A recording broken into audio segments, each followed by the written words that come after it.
So good morning everyone and I welcome you all to Saurabh Pandey UPSC YouTube channel के अंदर। और आज के थोड़ा पीडीएफ में थोड़ा सा मैंने और चीज़ें चेंज की हैं तो थोड़ा विजिबिलिटी बेटर हो और आपको और थोड़ा आसानी हो रिवीजन के लिए। तो आज के टॉपिक्स डिस्कस करते हैं। तो टुडे वी हैव लाइक आज आपका 22 फेब है और आज के सेशंस को डिस्कस करते हैं, आज के टॉपिक्स को डिस्कस करते हैं। So let's move to the first topic that is the peeling of star. ये अगर आप साइंस वाला पेज देखोगे, if you will go through the science page, तो उसमें आपका पीलिंग ऑफ द स्टार आपका एक टॉपिक बनता है। ठीक है, तो साइंस का page if you will go through the science page तो उसमें एक टॉपिक है जिसे हम पीलिंग ऑफ स्टार बोलते हैं। तो ये क्या है, इसको थोड़ा सा we will try to understand peeling of star. अब इससे पहले हमें कुछ पॉइंट्स देखना है। पहला एक कंसेप्ट देखना है, that is the concept of a binary star. What basically is the concept of a binary star. तो बाइनरी स्टार्स क्या होते हैं पहले तो हमें यह जानना है। Like for example these two stars are inter related.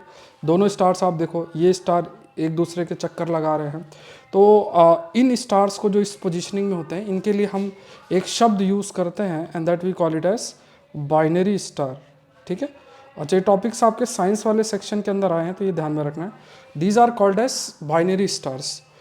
एक दो आर्टिकल, एक दो कुछ न्यूज़ हैं आपकी जो कि फ्रंट पेज में दे रखी हैं, लेकिन वो न्यूज़ ही हैं इसलिए मैंने अभी नहीं उसको कवर किया है। बिकॉज वो अभी आर्टिकल के बेसिस पे या एडिटोरियल के बेसिस पे पूरी तरीके से कवर हो जाएंगे। तो आई थॉट कि उसको तब कवर कर लेंगे।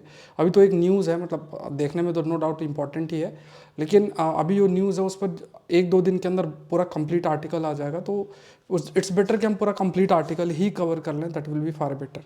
ठीक है, तो ये तो बाइनरी स्टार के कंसेप्ट को जानना है। दूसरा एक कंसेप्ट हमें जानना है न्यूक्लियर फ्यूज़न के रिएक्शन को।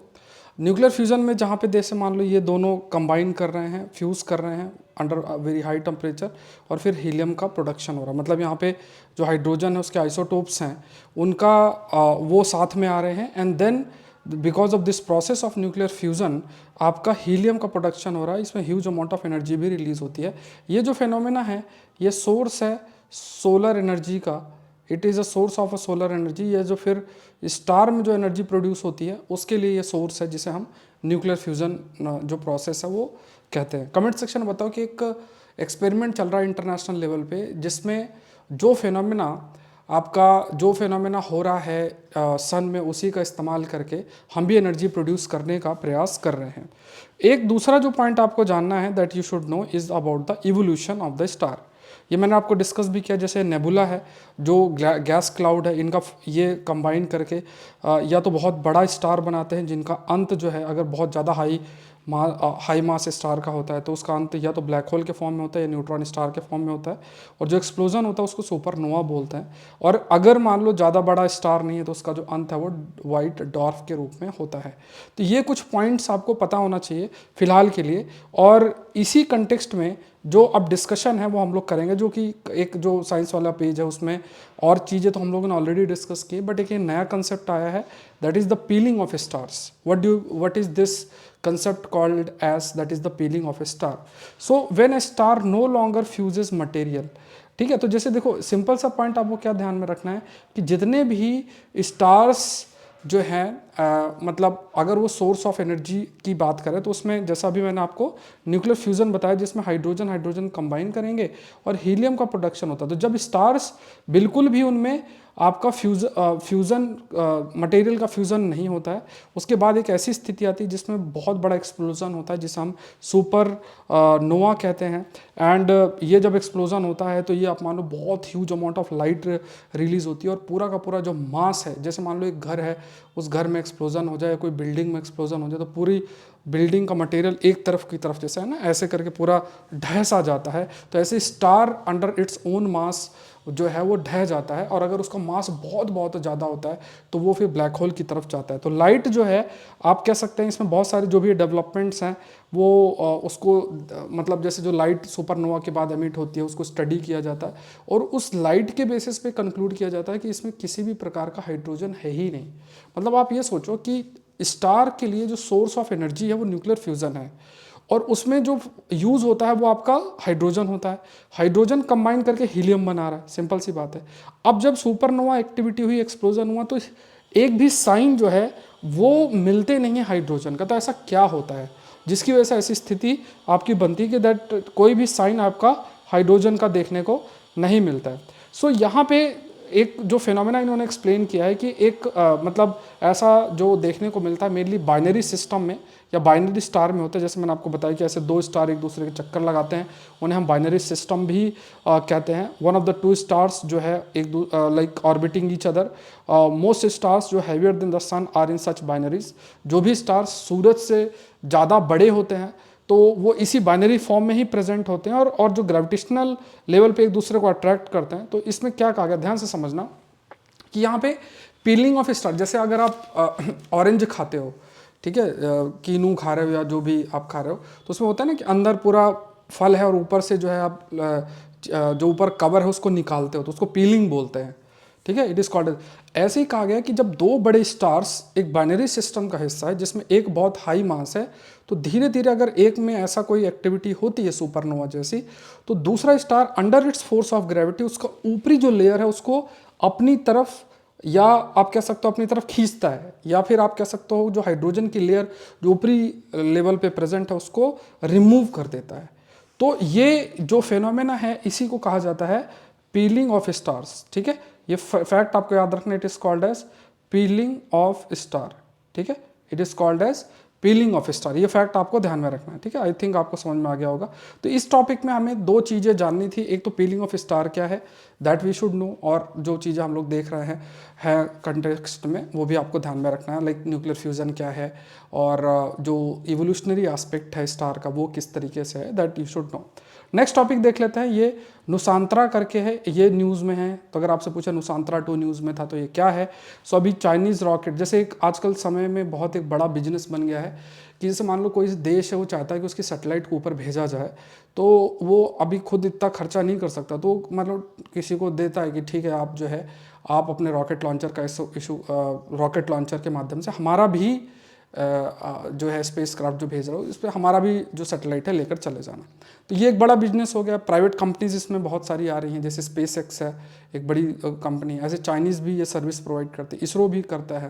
तो अभी चाइनीज़ ने क्या हुआ कि इंडोनेशिया का ये नुसांतरा करके एक सैटेलाइट था उसको मतलब उसको लेकर गया, लेकिन वहाँ पे वो पूरा डिस्ट्रॉय हो गया। ठीक है, मतलब उसको लेकर सैटेलाइट जाना था, अभी ये बहुत महंगा था, $220 मिलियन का था। सो ये एक कम्युनिकेशन नेटवर्क को डेवलप करना चाह रहे थे इंडोनेशिया के कि इंडोनेशिया जो है नुसांतरा 2 सैटेलाइट का यूज़ करके एक कम्युनिकेशन जो नेटवर्क है वो आपका डेवलप करना चाहते थे, लेकिन नहीं कर पाए। क्यों? क्योंकि जो सैटेलाइट रास्ते में जा रहा था वो आपका माल फंक्शनिंग हो गई, एक्सप्लोजन हो गया और वो ख़त्म हो गया। अब इस चीज़ में क्या है कि स्पेसएक्स सामने आया और उसने कहा कि आप इस पर मतलब रिलाय ना करें, हम आपकी मदद करेंगे। तो यहाँ पे प्राइवेट सेक्टर का एक रोल हो गया और जो स्पेसएक्स है उसकी काफ़ी अधिक रिलायबिलिटी भी है। ये एक फैक्टर इसमें हाईलाइट किया गया कि क्योंकि इतनी अधिक रिलायबिलिटी है तो जो ट्रस्ट है the trust has also increased. तो ये देखो, ये एक एग्जाम्पल के रूप में आप कोट कर सकते हो, या फिर एक ये न्यूज़ भी हो सकती है कि नुसांतरा रिसेंटली न्यूज़ में था, तो what basically is Nusantara that we also need to know. तो ये एक दूसरा टॉपिक है, साइंस वाले पेज में जो है आपका दे रखा है। नेक्स्ट एक टॉपिक आपका एडिटोरियल के अंदर दे रखा है। एडिटोरियल में वैसे घर और के बारे में है, लेकिन मैंने इससे एक टॉपिक निकाला है जो आपके लिए, वो है ग्लोबल हाउसिंग चैलेंज। ठीक है, जैसे मैंने आपको कहा कि क्या होता है कि जैसा फ्रंट पेज में भी देखोगे 2 न्यूज़ हैं, ऑल्दो दोनों इंपॉर्टेंट है, लेकिन क्या है कि वो बड़ी अभी हेडलाइंस टाइप है। अभी क्या होगा कि उसमें 1-2 दिन के अंदर अच्छा खासा आर्टिकल आएगा तो हम लोग उसको कवर कर लेंगे। तो रादर देन हम एक हेडलाइंस को कवर करते हैं, it's better we should proceed, मतलब थोड़ा वेट कर लें और पूरा डिटेल में आएगा तब एक साथ कवर कर लेंगे। ठीक है, ये सारी चीज़ें होती हैं। अब अगर आप एडिटोरियल देखोगे, एडिटोरियल में एक टॉपिक हाउसिंग से रिलेटेड है, उसी में से मैंने ये टॉपिक पिक किया हाउसिंग चैलेंज के ऊपर, और ये कंसेप्ट ही जो है हमें पता होना चाहिए। बाकी जैसे मान लो क्या होता है कि हाउसिंग से रिलेटेड चीज़ें ऐसे कुछ बहुत ऑब्वियस से पॉइंट्स होते हैं जो आप आंसर जब लिखोगे तो आप इजीली अपने कंक्लूड कर सकते हो, तो उसमें ऐसा बहुत एफर्ट नहीं करना है कि हम एक एक लाइन जो एडिटोरियल के अंदर लिखी है सारे एडिटोरियल्स के हम वो कवर करें। जो कुछ यूनिक हो, जैसे अभी हम लोग एक और एडिटोरियल का टॉपिक डिस्कस करेंगे, एलिफेंट के कंटेक्स्ट में आया है, तो वो हम डिस्कस कर लेंगे। हाउसिंग चैलेंज के ऊपर कुछ पॉइंट्स है जो हमें पता होना चाहिए, दैट वी विल डिस्कस। तो यहाँ पे अगर देखा जाए तो ग्लोबल हाउसिंग जो चैलेंज है ये किस मिनिस्ट्री का काम है?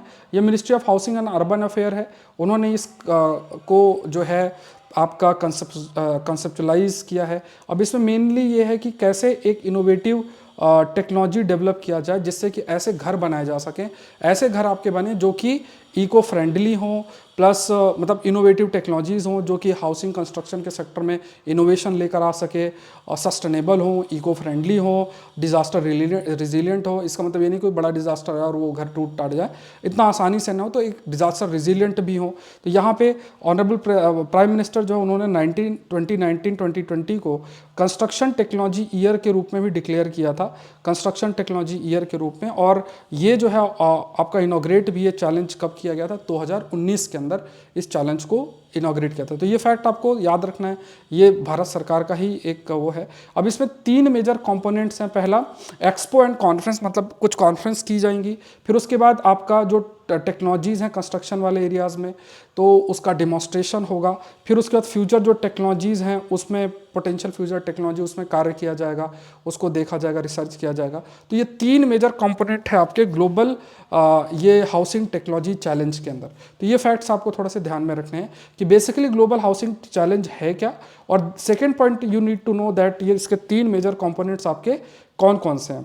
अब इसमें कुछ और भी चीज़ है कि अगर जो ग्लोबल हाउसिंग टेक्नोलॉजी चैलेंज है इसमें बेस्ट टेक्नोलॉजी हम कैसे लाएं हाउसिंग के लिए जो कि लोअर कॉस्ट भी हो। अब इसमें ये लिखा है कि 6 विनर्स होंगे जो डिज़ाइन करेंगे, बिल्ड करेंगे प्रोजेक्ट को, 1000 हाउसिंग यूनिट ईच। स्टेट और सेंटर जो है वो असिस्टेंस प्रोवाइड करेंगे लगभग 1.5 लाख रुपए का, और जो मतलब घर बनाने में सेंटर जो है एडिशनल टेक्नोलॉजी ग्रांट प्रोवाइड करेगा 2.5 लाख का एक घर में। और फिर वहाँ पे जो भी टेक्नोलॉजीज़ है, जैसे कुल मिला के क्या होगा कि जैसे एक ये भी होगा ना बना के देखना कि भाई ये घर बने हैं तो इसका किस तरीके से चीज़ें का मतलब कोई कहेगा कि डिज़ाइन डेवलप करना, तो ऐसे थोड़ी ना कि लैपटॉप में बना के दिखा दिया, उसको बना के बिल्ड करके दिखाना पड़ेगा। तो इसमें जो कंट्रीब्यूशन है जैसे सेंटर की तरफ से, स्टेट्स की तरफ से, ये थोड़ा सा ध्यान में रखना है। और जो भी फिर टेक्नोलॉजी को अप्रूव किया जाएगा, असाइन होगा, तो उसको फिर further it will be we can say कि जो भी टेक्नोलॉजी अप्रूव होगी उसको फिर जो डिफरेंट हाउसिंग प्रोजेक्ट्स हैं उन हाउसिंग प्रोजेक्ट्स में उसका इस्तेमाल आपका किया जाएगा। ठीक है, आज इकोनॉमी का लेक्चर है 11:30 बजे, तो आपका है तो प्लीज़ उसको थोड़ा सा आप लोग ज़रूर से करना। लाइव लेक्चर होगा तो उसका ज़रूर से आप लोगों को करना है। आई विल ट्राई कि ऐसे ही थोड़ा सा अच्छे PDF यूज़ करके और फिर जो कंटेंट है उसके माध्यम से, जैसे एक मैंने उसमें ग्राफिकल लेवल पे भी कंटेंट प्रिपेयर किया है, तो वो फिर उसके माध्यम से वो आप रिवाइज कर लेना। ठीक है, आपने जहाँ से भी इकोनॉमी पढ़ी हो या आपने जहाँ से भी चीज़ें पढ़ी हो तो एक रिवीजन आपका बहुत बढ़िया हो जाएगा उसमें, तो आप उसका हिस्सा ज़रूर से बनना। चलो, what is happening in Wayanad, एक ये टॉपिक आपका आता है कि वायनाड में आखिर क्या हो रहा है। तो इस पर हमने एक डिस्कशन पहले भी कर लिया है, अब इसमें थोड़े से और चीज़ें डिस्कस कर लेते हैं। देखो, अभी हमने पहले भी एक डिस्कशन किया था और उसमें we have discussed this point कि लगातार कंटिन्यूस बेसिस में जो ह्यूमन और एलिफेंट का कन्फ्लिक्ट देखने को मिल रहा है केरला जैसे रीजन में। उसमें हमने एक पॉइंट ये डिस्कस किया था कि जैसे मान लो उनका बड़ा कॉरिडोर है, ये एक बड़ा हैबिटेशन है एलिफेंट्स का, बीच बीच में हमने प्लांटेशन कर दिया, ह्यूमन सेटलमेंट हो गया। तो जब एलिफेंट्स ग्रुप में मूव करते हैं तो बीच में हम लोग आ जाते हैं, और क्योंकि हमने मतलब उनके कॉरिडोर में घर बना रखे हैं, खेत बना रखे हैं, प्लांटेशन जो स्टेट्स हैं वो डेवलप कर रखे हैं, तो फिर जो कन्फ्लिक्ट के चांसेस है वो बहुत हाई होते हैं। हाईएस्ट लेवल का कन्फ्लिक्ट के चांसेस जो है वो देखने को मिलते हैं। तो यहाँ पे जैसे लगभग 110 एलिफेंट कॉरिडोर्स हैं, बट 70% जो कॉरिडोर्स है वो यूज़ होते हैं रेगुलरली, 25% ओकेशनली जो है वो आपके होते हैं, 29% कॉरिडोर एनक्रोच्ड हैं, 66% जो कॉरिडोर है वहाँ से हाईवे पास होकर जाता है, कहीं से रेलवे लाइन पास होकर जाती है, कहीं नई रेलवे लाइन प्रपोज्ड है। तो ये सब है। और यहाँ पे अगर आप देखोगे एलिफेंट कॉरिडोर्स हर जगह, जैसे मान लो यहाँ पे आप देखो सबसे ज़्यादा जो एलिफेंट कॉरिडोर वो कहाँ पे है, वो आपके सबसे ज़्यादा एलिफेंट कॉरिडोर जो हाईएस्ट नंबर है, आई थिंक जो हाईएस्ट नंबर है ये वेस्ट बंगाल में। ये फैक्ट प्रीलिम्स के लिए याद रखना कि हाईएस्ट एलिफेंट कॉरिडोर्स कहाँ पे हैं, तो ये आपके वेस्ट बंगाल में। और एलिफेंट कॉरिडोर हैं क्या, जो कि यूज़ होते हैं, जिसका इस्तेमाल करके एलिफेंट जो है मूव करते हैं, तो उसे हम एलिफेंट कॉरिडोर बोलते हैं। और ये है, तो ये अलग अलग स्टेट्स में, उत्तराखंड में भी है, अरुणाचल प्रदेश, आसाम, मेघालय, छत्तीसगढ़, तमिलनाडु, वेस्ट बंगाल, कर्नाटका, केरला, हर जगह पे आपका जो एलिफेंट कॉरिडोर है वो देखने को मिलता है। तो बहुत सारे ऐसे एलिफेंट्स भी मरते हैं, प्लस अगर जब कन्फ्लिक्ट की स्थिति आती है तो इसमें इंसान की भी मृत्यु होती है। तो प्रॉब्लम सबसे बड़ा प्रॉब्लम यही है, that is human elephant conflict एक मेजर इशू बन गया है, जो कि जैसे कई इंफ्रास्ट्रक्चर हमने रोड, रेल नेटवर्क और जो है एग्रीकल्चर और प्लांटेशन एक्टिविटी कर रहे हैं, और क्योंकि इनके पास खाने को भी ना, आपने कई वीडियो देखे होंगे, आप देखोगे कि एक रोड बीच से जाता है और रोड के बगल में हाथी खड़े होते हैं, और जैसे कई आपने वीडियो देखे होंगे जैसे ट्रैक्टर में गन्ने जा रहे हैं तो वो ट्रैक्टर को रोकता है और गन्ने वहाँ से ले लेता है। ये सब क्यों करना पड़ा? इतना बड़ा शरीर है और उसको बहुत खाना है, जंगल में कुछ खाने को बचा नहीं है, ठीक है। तो मतलब जो क्लाइमेट चेंज भी है प्लस जो बचा कुचा है वो हमने अपनी एक्टिविटी से चीज़ें डैमेज कर दी, तो उनके खाने को नहीं है, तो इधर से उधर घूमना फिरना, खेतों में चले जाना, रोड पे खड़े हो जाना, ठीक है। तो ये सब चीज़ें देखने को मिलती हैं। अब मैं अभी आपको एक्सपीरियंस बताता हूँ कि सरिस्का एक बार आई वेंट है ना किसी के साथ, तो वहाँ पे आई सॉ कि एक ही जगह पे, वो वीडियो भी बनाया था पर डिलीट हो गया, एक ही जगह पे मैं बताऊँ, वहाँ पे जो एक जंगली सुअर होता है वो था, और हिरण थी कई वैरायटीज़ की, बंदर थे, बर्ड्स थी, एक ही जगह पे रोड के किनारे थे वो सारे बैठे हुए, कि वहाँ से लोग आते थे, कोई ब्रेड खिला रहा है, कोई कुछ दे रहा है, कोई चारा दे रहा है, कोई कुछ। तो बताओ वो जो मतलब आप खुद देखो ना वहाँ पे क्यों बैठे हैं, उनको क्या शौक है, बिकॉज उनके जंगल के अंदर ऐसा कोई फूड हैबिट बचा नहीं है। ये बहुत बड़ा चैलेंज आपके लिए बन गया है कि इस वजह से वो इधर से उधर जो है देखने को मतलब इधर से उधर जो है मूव करते हैं, तो वो पुअर फार्मर्स की लाइवलीहुड को डैमेज कर सकते हैं, ह्यूमन डेथ के लिए भी रिस्पॉन्सिबल जो है वो हो सकते हैं। सॉल्यूशंस कई बताएगा, ट्रेंचेस कर सकते हो, पॉइजनिंग कर सकते हो, शूटिंग कर सकते हो क्रैकर्स का इस्तेमाल कर सकते हो, फायर बॉम्ब्स इस्तेमाल कर सकते हो। टेक्निक्स हैं इसमें, कुछ इथिकल्स है कुछ अनएथिकल्स हैं, तो उस बेसिस में इस्तेमाल करने की बात की गई है।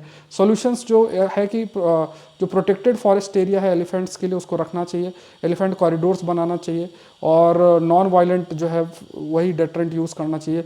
बी हाइव फेंसेस बहुत एक इम्पॉर्टेंट होता है, बी जो मतलब मधुमक्खी से रिलेटेड होता है, वो वहीं पे मतलब एक ऐसा रहता है, मधुमक्खी का छत्ता सा रहता है, तो वो उसके डर से एलिफेंट जो है वो एंटर नहीं करता है। तो ये फैक्ट्स आपको ध्यान में रखना, तो ये सारे पॉइंट्स एक साथ आपके इंक्लूडेड है।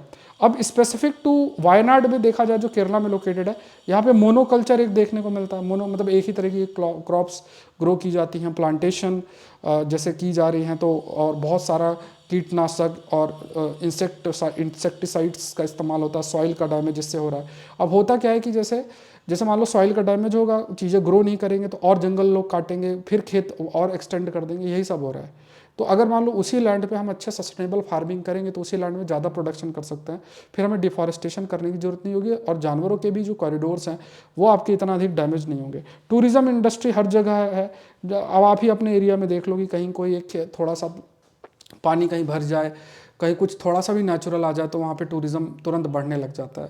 तो वहाँ पे बेंगलोर पास में है, वहाँ से लोग मूव करते हैं, है ना, और ऐसी ऐसी जगहों की चलो नेचर के पास जाते हैं और इस टाइप से, तो पूरा उनकी जानवरों की प्राइवेसी भी चली जाती है सारी, ये भी एक है। और फिर वहाँ पे सुख सुविधा देने के लिए इंसानों को फिर वहाँ पे रिजॉर्ट कोई बना रहा है, कोई कुछ बना रहा है, फिर उसको वहाँ पहुँचने के लिए रोड बन रही है, इससे पूरा फ्रेगमेंटेशन होता है, और फिर इंसान भी आपके कांटेक्ट में इन बड़े जानवरों के आ जाते हैं, और फिर it result into conflict and कई बार डेथ भी आपकी हो जाती है। तो ये लेक्स है, वाटरफॉल्स, डैम्स, ये सब टूरिज्म प्रोडक्ट के रूप में आपका डेवलप किया जा रहा है खास तौर से। फिर नॉन नेटिव ट्रीज भी प्लांट किए जा रहे हैं। अब इसमें नॉन नेटिव का मतलब ये है कि जैसे जो प्लांट्स वहाँ पे प्रेजेंट है, तो जानवर जो वहाँ के होते हैं उनका भी एक ईटिंग हैबिट है, तो वो उन्हीं प्रोडक्ट को कंज्यूम करेंगे, ऐसा नहीं कुछ भी खाना शुरू कर देंगे।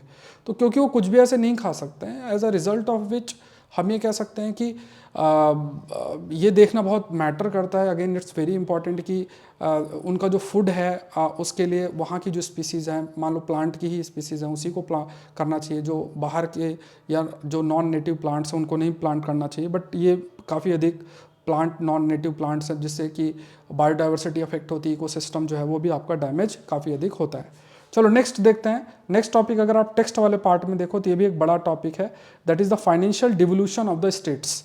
ठीक है, एक बड़ा टॉपिक है, तो इसमें थोड़ा सा मैं आपको कंटेक्स्ट दे देता हूँ, फिर उसके बाद जो भी बातें हैं वो हम लोग डिस्कस कर लेंगे। तो कंटेक्स्ट में आप ये समझो कि जैसे मान लो सेंटर है, फिर आपका स्टेट है, ठीक है। तो यहाँ पे क्या है कि सेंटर और स्टेट, तो सेंटर जो है सेंटर मान लो रेवेन्यू को कलेक्ट कर रहा है और स्टेट को दे रहा है। अब ये क्या है कि ये कैसे होता है, मतलब मान लो सेंटर जो ही रेवेन्यू कलेक्ट करता है ना, टैक्स और नॉन टैक्स रेवेन्यूज कलेक्ट करता है, वो हिस्सा बनता है डिविजिबल पूल का, डिविजिबल पूल का हिस्सा होता है। तो ये डिविजिबल पूल से कितना पैसा देना चाहिए ये आपका बताता है फाइनेंस कमीशन, जो कि आर्टिकल 280 के तहत का उसका गठन होता है। अभी जैसे हाल में 16th फाइनेंस कमीशन का गठन किया गया है। अब जो ये स्टेट्स होते हैं ये वेरी भी करते हैं, जैसे मान लो केरला है, कर्नाटका है, एक तरफ यूपी है, बिहार है। अब आप ये देखोगे है ना कि सेंटर के पास पैसा आता कहाँ से? सेंटर के पास पैसा तो उन्हीं स्टेट से ज़्यादा आएगा ना। जैसे अगर आप कंट्रीब्यूशन देखोगे तो कंट्रीब्यूशन जो स्टेट्स जहाँ पे जिस स्टेट की जीडीपी स्टेट जीडीपी हायर होगी उनका कंट्रीब्यूशन हायर होगा। लेकिन जब पैसे देने की बारी आती है तो UP Bihar based on the population उनको पैसा ज़्यादा मिल जाता है। इस चीज़ को साधन स्टेट्स अपोज भी करते हैं कि यार हम तो इतना कंट्रीब्यूशन कर रहे हैं, हम अपनी पॉपुलेशन में कंट्रोल कर रहे हैं, हम अपने इंफ्रास्ट्रक्चर को इम्प्रूव कर रहे हैं, हम जो है एक्टिविटीज़ इकोनॉमिक कर रहे हैं जिससे कि स्टेट की जीडीपी बढ़े। लेकिन इसका हमको फ़ायदा क्या है? सारा पैसा जो है और स्टेट्स को दे देते हो जहाँ पे जो कि इकोनॉमिकली पुअर हैं और वो इकोनॉमिकली पुअर रहना चाहते हैं, कुछ करना नहीं चाहते हैं, और आप कह सकते हैं सिर्फ उनकी पॉपुलेशन ज़्यादा इस बेसिस में ज़्यादा आप उनको दे देते हो। तो ऐसा एक उनका थॉट प्रोसेस है सदर्न स्टेट्स का अगर देखा जाए तो। इस पर डिबेट आपकी काफ़ी समय से जो है वो आपकी चल रही है। अब फिलहाल के लिए अगर अच्छा एक चीज़ और भी कहा गया कि जो डिविजिबल पूल है, अब एक चीज़ और भी डर, जैसे अभी आपके पास जीएसटी है, अब जीएसटी से पैसा कलेक्ट होता है, डिविजिबल पूल का हिस्सा बनता है।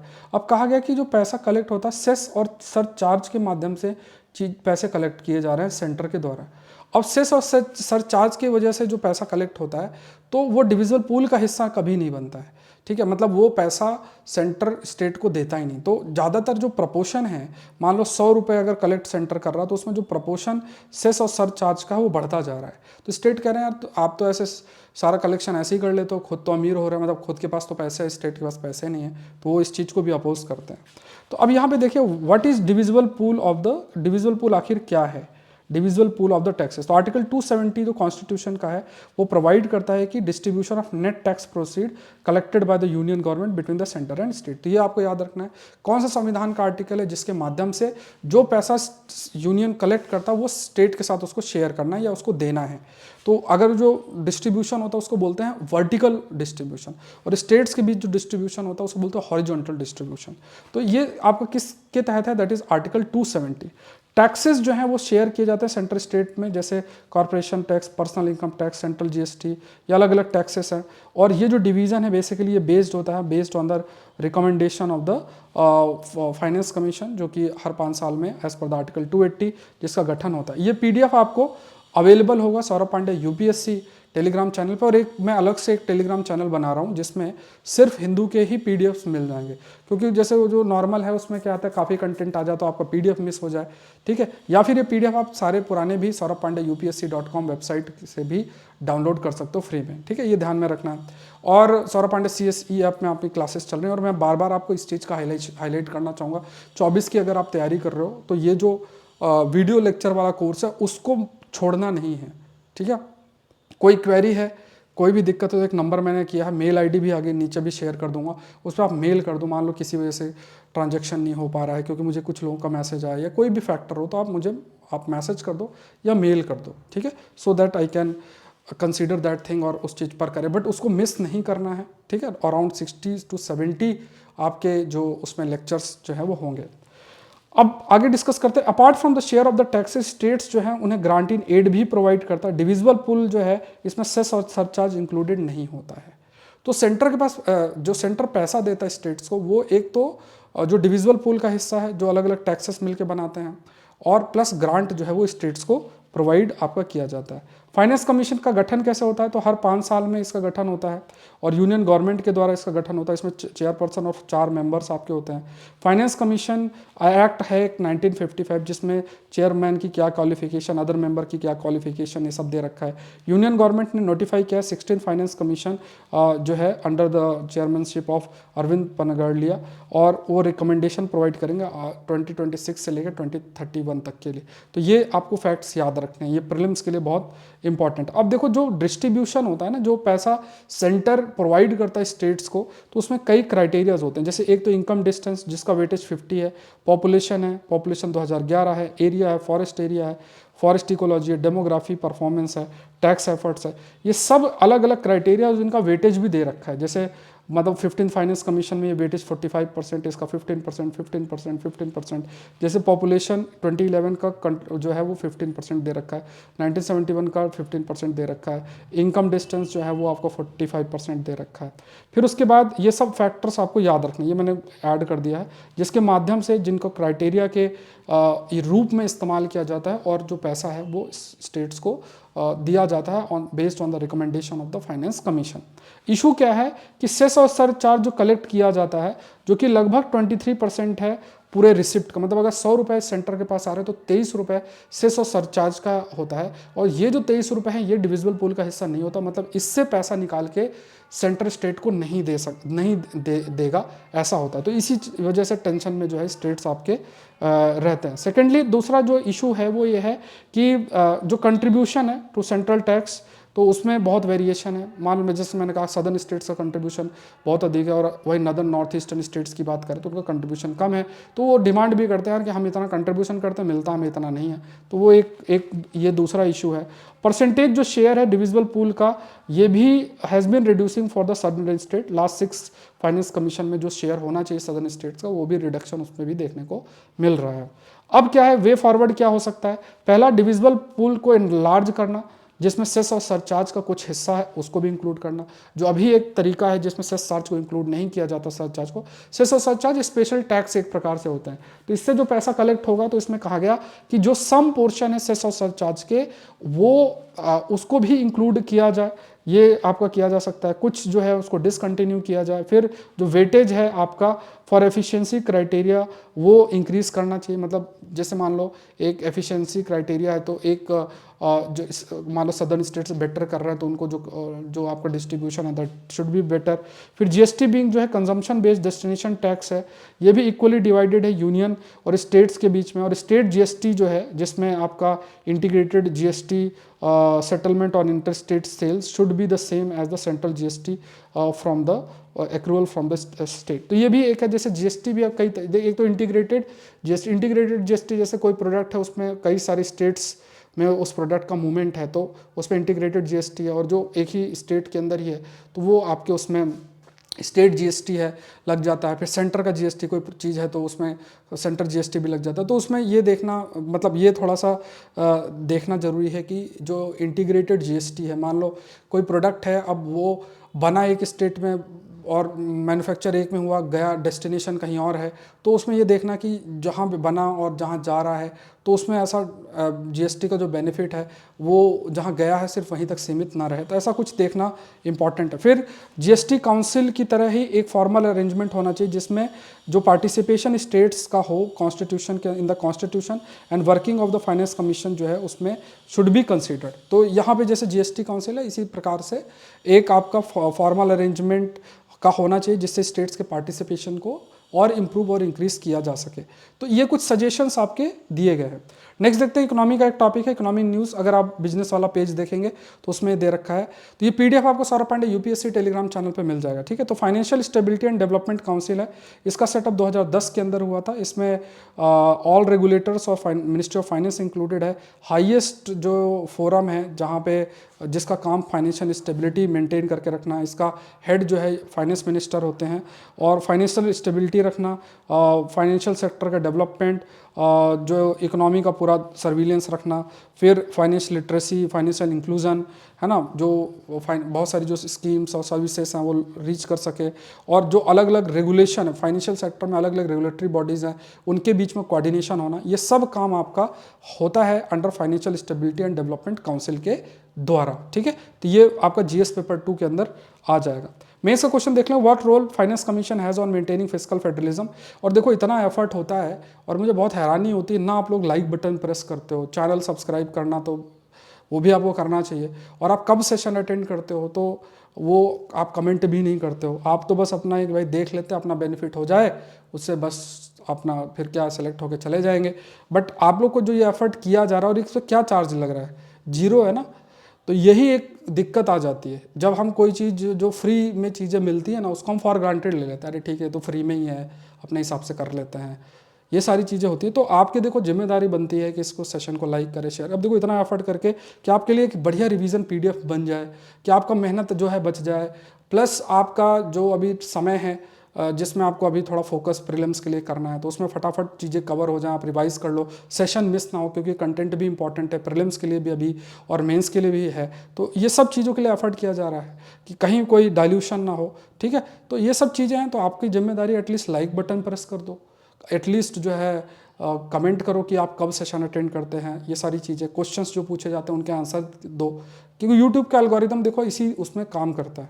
अदरवाइज क्या होगा, ठीक है, क्योंकि देखो तैयारी तो बड़ा लॉन्ग प्रोसेस है, तो फिर अगर आप इस टाइप का पार्टिसिपेशन नहीं करोगे तो एक आप कह सकते हैं कि एक मोटिवेशनल एस्पेक्ट भी इससे काफ़ी अफेक्ट होता है।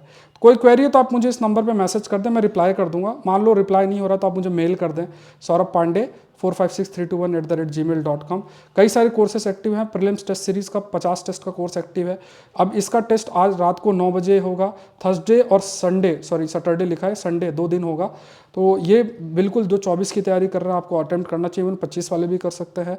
और ये है ना, ये आप saurabhpandey.upsc.com पे जाके ज्वाइन कर सकते हो, लिंक भी कोर्स का डिस्क्रिप्शन बॉक्स में है। ये कोर्स आपका डिटेल कोर्स करंट अफेयर्स के लिए है, तो इसमें सारे के सारे जो टॉपिक सब्जेक्ट वाइज है, जैसे अभी हम लोग पॉलिटी कवर कर रहे हैं तो सब कुछ कवर होगा। 2024 के लिए जो डिफरेंट सब्जेक्ट वाइज कवरेज है वो आपका किया जा रहा है इस कोर्स के अंदर। वीडियो लेक्चर है, तो देखो एक तरफ टेस्ट सीरीज है और एक तरफ वीडियो लेक्चर है, तो दोनों को आपको ज्वाइन करना है, ठीक है। तो ये दोनों का लिंक saurabhpandey.upsc.com में आपको मिल जाएगा, ये डिस्क्रिप्शन बॉक्स में लिंक जो है वो आपका दिया हुआ है, ठीक है। ज्वाइन कैसे करोगे, तो जैसे मान लो आप सौरभ पांडे यूपीएससी वेबसाइट पे जाओ, यहाँ पे ये दे रखे हैं, एक कोर्स ये है, एक कोर्स ये है, क्लिक कर दो, बाय नाउ पे जाओ, फिर ये वेब वाला खुलेगा, यहाँ पे अपना नंबर दो, लॉगिन करो और ज्वाइन कर लो, ठीक है।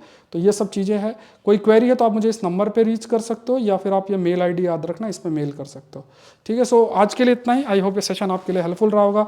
मिलता है नेक्स्ट सेशन के अंदर। इकोनॉमी का लेक्चर 11:30 बजे आपका शेड्यूल्ड है, लाइव सेशन है, उसका भी हिस्सा आप जरूर से बने। Thank you everyone, thank you.